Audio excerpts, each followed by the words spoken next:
All right, how's everyone again? Now I'm posting Friday night, but this interview we did Thursday night, and this is an interview with my friend. His name is Krome.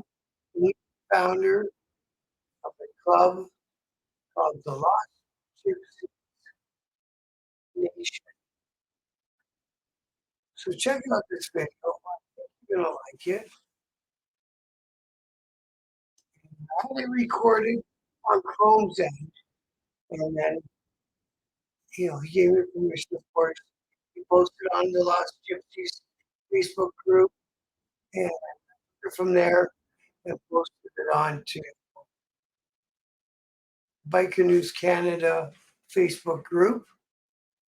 And I've been having a hell of a time figuring out how to get it over here to the YouTube channel, but it's necessary. It's my first interview, and I think it went really well. It's not the longest interview in the world, so it won't take up too much of your time. So let's see if I can get it over here. And to everybody, enjoy the video. And let's see if I can get it going here. Okay, and of course, again, this is the only way I think I can get it over here. There's probably an easier way, but I'm not the most tech savvy guy in the world. But let's see how this works out.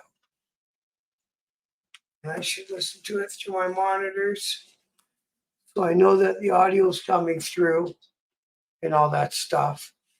And here we go. Let's see how it works here for you. Okay, we're recording. All right. It's Bob, Biker News Canada. As promised, my first interview with a good friend of mine. And this is Krome, and he's from the club Los Gypsy Nation. Howdy, Krome. How are you tonight? Hey, brother. How you doing, man? Hey, I'm sorry it's kind of late because I had a meeting earlier, and we've been going through this for like the last fucking month, trying to get together and chop it up on your show. I want to say one thing, brother. I'm so proud of you, what you've done. I'm proud of you that you started a Canadian platform to talk about motorcycling. And because we don't really have anything here like that, and mostly in the States, with like good friend Black Dragon and Big Bones at 1% Club. All those shows are really good. We don't really full throughout all those shows in the US. We don't really have it. So thank you so much for starting something like this. Hey man, no problem. And thank you for being my first guest. I promised you I'd save it for you. I saved it for you. It took us a minute, but we got it, bro. We got it. So yeah. So tell us a little bit about Lost Gypsies and what you guys are up to and all that good. And are you the founder? Yeah. So we started this about 15 years ago because the simple fact is we needed something really cool. We don't really have anything like that here in Canada. A big brother network, and what the attraction is that we all ride custom motorcycles, and a lot of the guys, a lot of kids don't see anything like that. But the thing is, they come in and talk to us, and we talk to them, and a lot of us, we have all different type guys in that club, but predominantly all professional men, and we can be a mentor and try to steer these young black men in the right direction. That's what we do. And that's great. But we're having fun, riding motorcycle, having barbecues, and talking to other like-mind bikers like yourself. Like we met you and a few other clubs, and that's kind of what we do. We started 14 years ago. I'm the founder of it. We have one female rider, Mama J. We'll all Harley Davidson traditional motorcycle men of color, which traditional, that's what it means. Doesn't mean anything else but that. We like riding motorcycles. We travel. We go to the U.S. We do all kind of crazy shit. But at the end of the day, we have fun, and I try to get everybody else to join in on fun, and it's cool. Beautiful, man. Now, what led you in the Harleys? Like, how did you end up sitting your ass on the Harley and saying, "Yep, this is me"? Well, first of all, Harleys is sexy as fuck. Yeah, I don't. And you know it is. I looked at that sport bike thing, and that's cool for guys who want to go fast and do that thing. But I'm old school. I'm a rock and roll music, soul music band guy. And just rock and roll, soul music fits for Harley Davidson motorcycles. I don't think I can't dress up like a fucking Power Ranger and go really fast and kill one of them things. That's just not my thing, man. And get yourself on a Ninja Turtle. Yeah, no, I can't do it, brother. I just I got balls, but I don't get that big balls. I got no death wish, and I see my friends riding them things. That's cool if they ride those Yeah. bikes. Cool. Two wheels is two wheels. Yeah. Two wheels or two wheels, but at the end of the day, I like riding. I like riding my Harleys and riding past windows and looking at myself. I still do that. I still do that. Oh, that's me. Yeah, man, it's been an outstanding summer so far. It's only May. Holy moly. Yes, we had some pretty good weather. Actually, I had a meeting today and I rode my motorcycle and it felt so great. But I know I had to meet you and I fucking wanted to keep going. But I said, no, I got to meet my friend Bob and get on his show and spit some knowledge on this show. And no, man, I'm glad you did. Because that's what I said in it. I did a little video this morning. I said, this man's got tons and tons and years of biker knowledge. We don't have to get into protocol and all that shit. It's been done before. Exactly. It's been spoken on. So we don't need to do all that. Now, right. You said you guys do all custom bikes, yeah? Yeah, see, I'm a big, it's really funny. I tell this story all the time. I grew up in a small town in Illinois called Robbins, Illinois. And there used to be a barbershop. And when I was a kid, about 9, 10 years old, I used to walk past this barbershop and all these guys used to be in this barbershop and they had choppers and they had the processed James Brown hair and the process, and they only had pretty girls in their arm.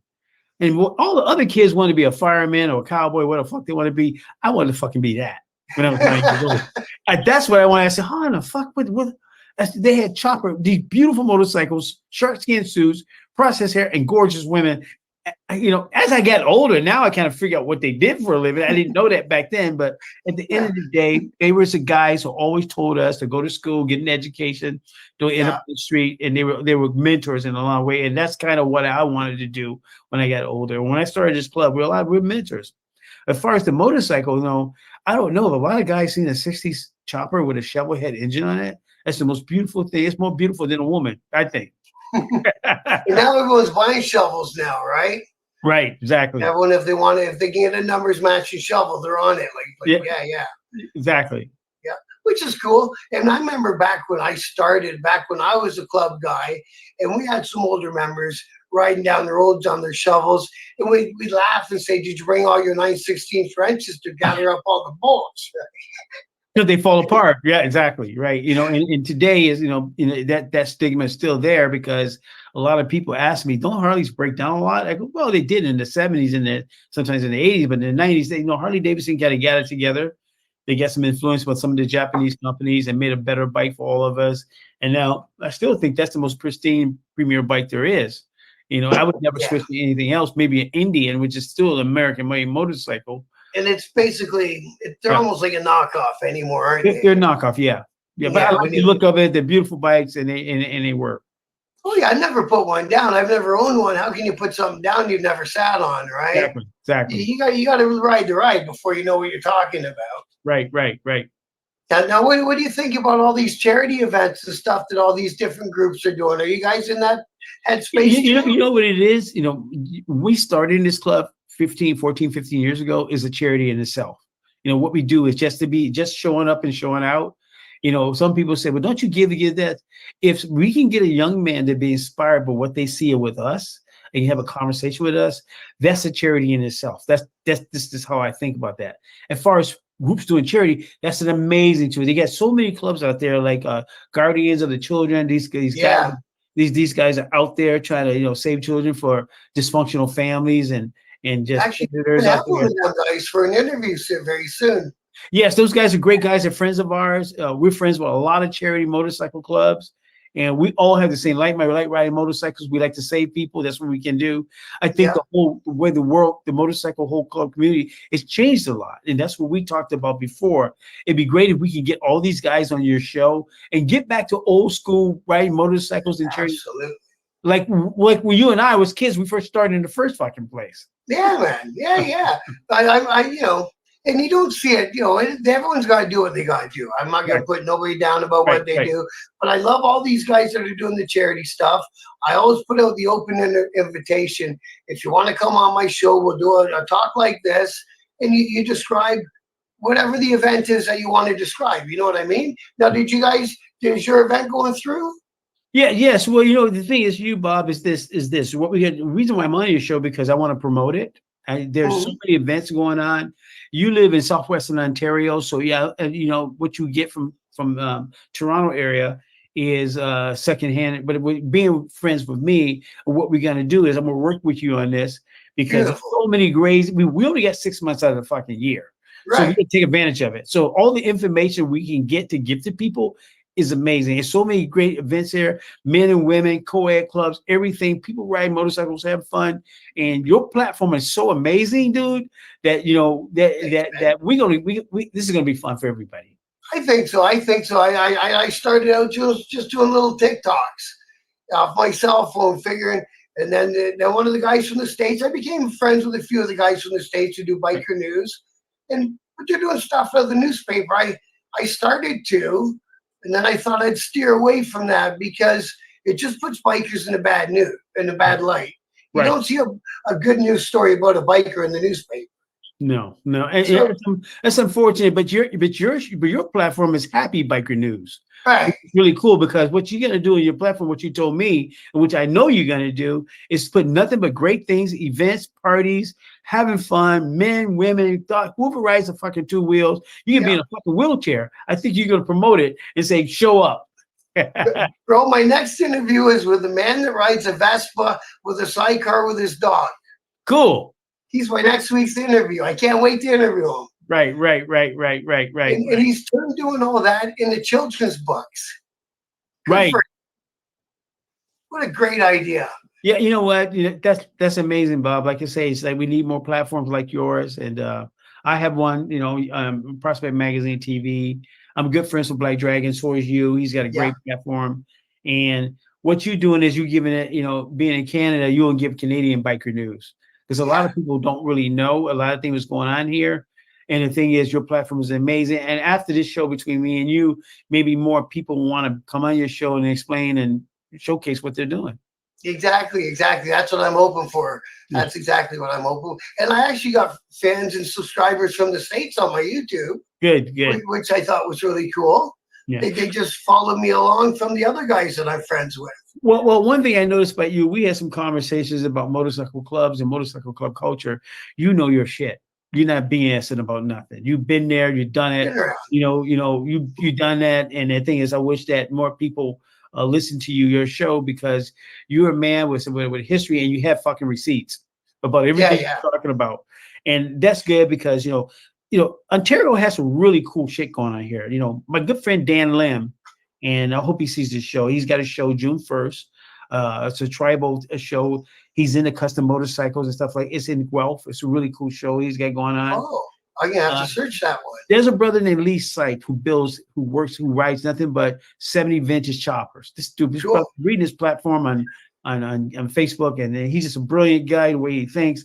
We can get all these guys on your show there. So, and it's really funny. I got a group of girls that ride scooters. They're so fucking cool. I can get them on your show, explain what you do. They're doing a lot of amazing things. They ride two wheels, and the first thing I met them, they go, "Bro, what do you feel about girls riding a scooter?" I go, "I think it's fucking amazing. You guys got such a cool platform, what you guys are doing.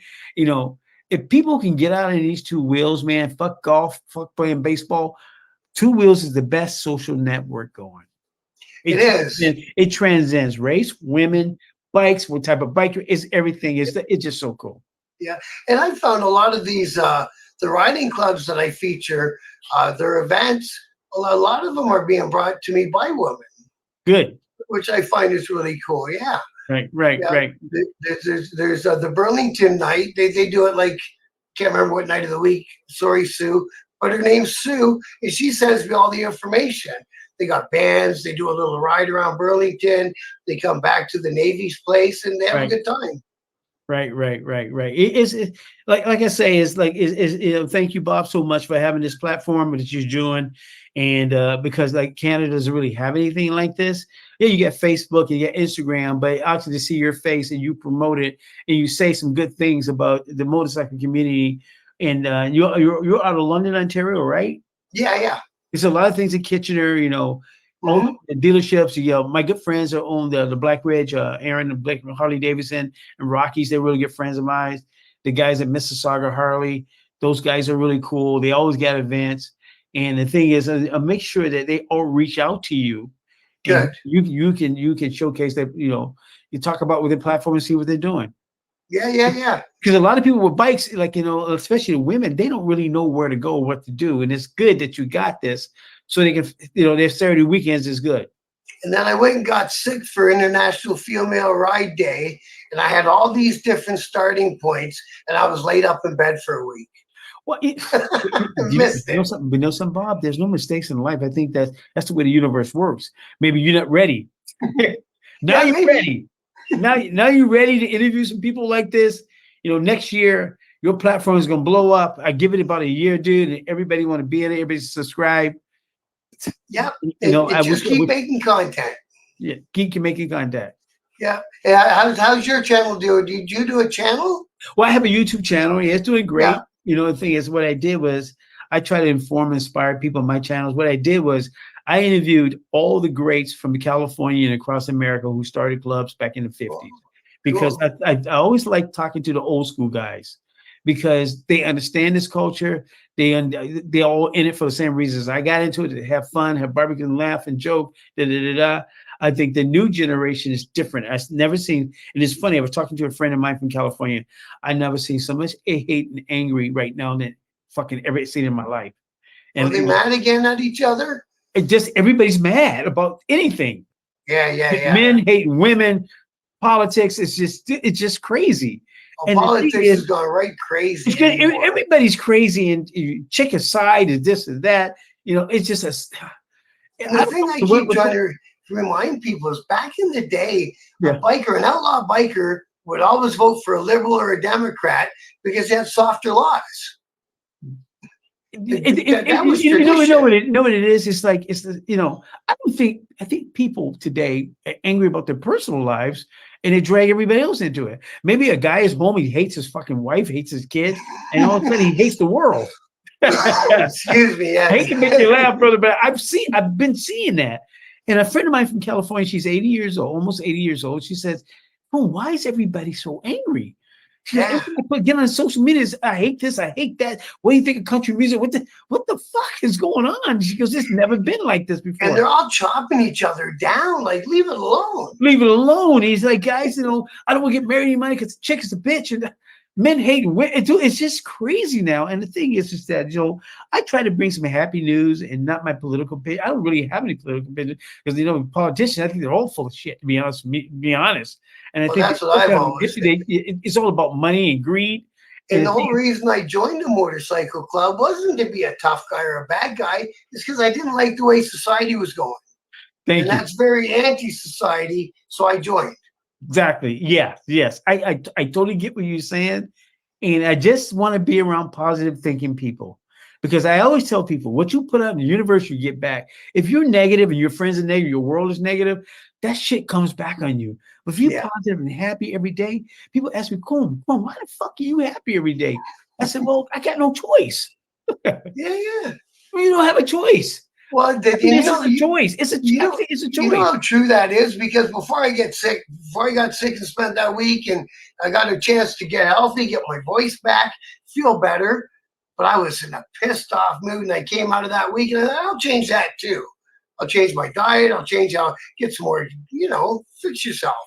Right. If you fix yourself first, the rest of it will come into place. Let me tell you something. Every time I'm depressed, even I get a little depressed, I jump on my motorcycle and ride it. Right. Something I just leave the clubhouse, jump in the highway, and when that 401, when that wind hits me in the face, and I feel so good, I'm smiling. Car's right next to me. Goes, what the fuck is that guy high? Because I'm smiling from ear to ear because it's the most happiest place I've ever been in my life is riding my motorcycle, and I experienced that at 9 years old when I got my first mini bike. I couldn't play sports. I wasn't tall enough. I couldn't do this. I couldn't do that. So my father bought me a mini bike, and that was like 9 years old, and I've been I've been doing that ever since. That's the only joy I get. I get more joy out of riding my motorcycle than anything else I've ever done in life. Like I say, like that's where I feel like because I've been around, I've done it, been there, done that, and it was, it was okay. I do my thing. I can't say I didn't like it. I liked it, but now I'm older. Now I like to see, because I'm not a club guy, I like to see the guys in the riding clubs, see if they can mentor these kids, and instead of going that way, get into motorcycles, do something else, right? Right. I think The biggest mistake right now, I think, in everything is this fucking phone thing we got going on. Yeah, And man. it's really funny because kids don't want to go out and play. They don't want to ride motorcycles. They want to hear and get brainwashed by all this fucking TikTok crazy shit that's going I don't on. even see kids outside anymore, bro. You don't. It's funny because Where'd they go? my neighborhood, but young. I never see kids outside. Remember when we grew up, kids were playing baseball in the streets. They were like at a hockey, and everything was. You never see kids in the street anymore. No. I haven't drove through one road hockey game since I moved back to London. Like, where did y'all go? That's all we did when we were kids. Yeah. And you know what? That's We didn't all have we did. money, so we made the best of what we had. I remember making our own skateboards out of roller skates. People laughed at us. When we were kids, we took pride in building our own shit. Yeah. Well, I used to get the bicycles and I jammed 2 sets of forks onto it. So Yeah. Done all that stuff. Yeah, it was, and it made us creative, and we did the best we could. My parents worked really hard, and I just never asked them for anything. If I wanted something, I fucking got it myself. Yeah. In today's time, these kids today say, "Mommy, this, Daddy, buy me this." I don't know, brother. I just, the something's got to happen, and it's got to get back to basics and principles and shit like that. But that's what I try to do in my commentaries. I try to make common sense of things. I make laugh at things, and I'm not. And sometimes I wake up mad or upset about something that happened. I never tell anybody about it. I just try to make the world a better place. And this motorcycle thing we're all doing is the happiest place I've ever been in lately. So I hope that's it keeps good. And see, I got some advice from one of the guys who does the biker news in the state. Good guy. He's shown me so much. He's an inspiration. He was in a car wreck on his bike, lost the lower half of one of his legs. I know the guy you're talking about. He's an amputee. Great guy, right? Yeah, he'll be on with it. I did a round table with him the other week. Right. And we had a good, and he says, well, now in between your events that you're announcing, start to give them a little bit of your personality. Right? Instead of just being, okay, on to the next one sort of thing, have a little commentary in between. So I've been starting to do that a little bit. So before I just looking at my computer here, and I got 8 more minutes to this conversation. Okay. I want to give a shout out to some really good friends of mine. The Sovereign Motorcycle Club out of Hamilton, Ontario, the Native Indian. These dudes are beautiful dudes, man. They're such amazing, cool guys. They ride to look them up too. Fun. The Sovereign, they're really cool. My friend Dan Lamb is having his event on June 1st. The Divas out of Toronto, female motorcycle club. They're having something April 22nd. Amazing young ladies who ride motorcycles and have fun. My guys ran into them up in Indianapolis at the Prop, which is the professionals motorcycle club thing. And yeah, man, so many great things going on. I'm giving shout out to people that inspire the fuck out of me every once in a while. And yeah, so hopefully we can get these guys on your show. And like I said, there's a guy named Lee Sipes, and then I was reading his commentary. He used to write for magazines and stuff. He used to be a mechanic at Harley Davidson. He's into the 70s chopper. Fucking love that shit, dude. I can't take the Santa Claus floats that these guys got in the States, these 3-wheeler big thing with the big wheels. And you ain't fucking going nowhere with the thing. They look beautiful. I'm not into that, but that 70s chopper shit, dude. Remember the old Huggy Bear front ends they showed on all those bike the Sugar Bear front end, dude. I love that stuff. That's the first motorcycles ever seen in my life. I guess that's why I'm still in love with them. And yeah, some guys doing some cool stuff in Ontario. And are they doing similar stuff? Yeah. Say again? Are they doing similar stuff to that, to those big front ends? This guy Lee, he's you know what? You got to go to Dan Lim's show June 1st in Guelph, and I'll send you the information to it. And a lot of those bikes will be there. That's my shit, that old school stuff. I really love that. And because it takes mechanic and the bikes, that's fucking science. I love bikes that look like science. Like I say, the Santa Claus floats I see in the States all the time, they do nothing for me. I know I look at them and I go, oh, looks like a $70,000 fucking Santa Claus float. That just me personally, like I just like traditional motorcycles. I don't know. That's the first maybe because the first motorcycle I've seen. Probably, yeah. And I think guys who like sport bikes, that's the first motorcycle. That's why they like it. I get that. Much respect to everybody, what they do and what they're into, but I just love the choppers, and that's my thing. I got one in the garage, and and the thing about the choppers, that fucking thing kills my back. I can't ride it, but it's good. What do they call them? A bar hopper? Yeah, I can ride it to a bar and back, and then Somebody's got to come downstairs and help me get off the bike, and my back is killing me. But that's okay. Hey, you were talking about one of those meetings you were at in the States. Do they have that sort of thing in Canada? You have the NCOM and all those sort of things? Well, the thing is too is that I thought about getting together with some guys and putting it together here, like a coalition that, and not just. I know they have the Ontario Federation of Bikers. Oh, so they have something. They have that here. They have the Ontario Confederation of Bikers here. But I wanted to do something new where there's women and people of color as sitting at the table. They don't Sure. have that here. They're just a bunch of old school guys, and they're doing their thing, and they see world through a tunnel vision, and that's cool. But I wanted to do something different, and to have, because there's a lot of females here. I know ride motorcycles are very fucking cool, and they know the culture. I always look at it like this. I got my friend who's riding a motorcycle at a Veterans Club, and we talked about women on the AC world. He goes, if a woman can go to me and go to Afghanistan and shoot next to me and fight enemy, why the fuck can't they be in a club? And I said, you know what? I never looked at it like that. Yeah. The thing is, why is it like that? And I said, I would like to get put together some kind of coalition here that's new and different and more inclusionary to everybody sitting at the table to make some decisions about motorcycle in Ontario. Exactly. Yeah. Because they're doing bigger things in the States than we are, but they got more people and they've been doing it longer than us. Well, that's not true, because there's a motorcycle club called the Blackhawks, been around since 1938, 35, 38. So they haven't been here that long. We just don't know about it. That's right. the club. I broke bread. They're in Hamilton, aren't they? Yes, I broke bread with them about a month ago. Amazing dudes. Cool dudes. I love talking to them. I learned a lot talking to the vice president. He's really cool dudes, right? And nice. We chopped it up. They said they're so glad to see something like what I started here in Canada, men of color doing their thing and doing it right, man. And doing it right. So, that's cool. So I think the thing is, somebody just got to get shit started here. It'll get going. Yeah. All that stuff gets going. The more people like us talk about it, the more people think that's not a bad idea. Yeah. You know what I mean? Well, more guys like you. And the good thing about you is, and I say this because you've been on both sides of the fence. You know the outline world like I do, and you know the 99% world. And at the end of the day, we talked about this earlier, that the good thing about the outlaw nation is those guys are real. They pretend to be something they're not. And the 99%, a lot of dudes, I meet them every fucking day, pretending to be something today, and I just kind of like, oh, dude, really? Why are you talking like that? Let's just Sons of anarchy. You ain't tough. Stop it. You're a fucking accountant. Like,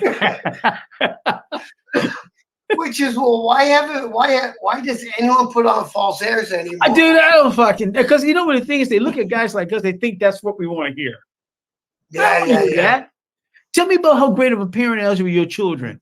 Exactly. You did 100 helping your daughter do the homework. Don't give me this shit about how tough you are. Like, dude, really? Yeah, I saw you were your bank manager. That's funny. No, I'm glad that we spoke, man. I'm so happy that we got together and got to do this on a tape and put it out there, man. We got to do more stuff. Definitely. So what I want to do is with you is when you have time, let's put together a round table discussion with men, women, everybody, and just talk about motorcycling and the future of it in Ontario and how can we all make it better. How can we make it better? Exactly. They got guys doing foundations in the States, and they got lawyers doing pro bono work for them and all that stuff down there, right? We could do that here. Yes, we could. We know the thing is somebody's got to put it together. And then they got out east. They got I think there's another one starting in Ontario called the Fallen Riders. But out east, if you get hurt in a bike wreck, there's an association that'll come give you a hand. Right. So that's something me and you would talk about in the future before the summer's over. Bob, I'm so we're ready to shut off in a few minutes. But I'm so glad I met you. I'm so glad you reached out to me and we chopped it up on the phone a few times, And so there's a lot of talent here. I think you get a good platform. Let's make it big. Let's do some cool stuff. And and that's about it. Ride these motorcycles and have fun and have a great summer. That's it, brother. Well, I appreciate you, and I thank you so much for coming and doing this, brother. I really do, Krome. Yeah, thank you for inviting me, brother. Love you, brother. Okay. We'll talk soon, okay? Okay, much love and respect. Okay, you too, brother. Ciao. Okay, bye.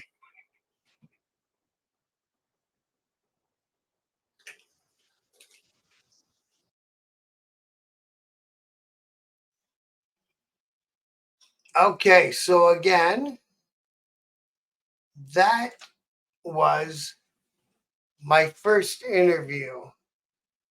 And I hope you guys enjoyed watching it as much as I enjoyed doing the interview with Krome. And again, open invite. If you want to have just a nice casual talk similar to that, pump up your event, pump up your writing club, whatever it is, I'm more than happy to help. So contact me, shoot me a message, contact me however you need to, and we'll set it up. We can do a live so we can work off the comments that come in, or we can record it like we did last night. So there it is. It's a little bit out of order now. So I did tonight's video, got posted before last night's video, but I'm not a technical wizard. That's really not my forte, but I did it. So it's on there. It's up there. And I want to thank everyone who did watch it. And I want to thank Krome again and again for coming on and doing my first interview, making me comfortable with the process. I know all this stuff probably looks easy, but sometimes it's not, right? You gotta be in the right mindset. You gotta connect on your schedules. You gotta do what you gotta do to make it happen. So there it is, my very first interview. Thank you so much, everyone who watches. If you like it, like, share, and subscribe on YouTube. And as always, respect.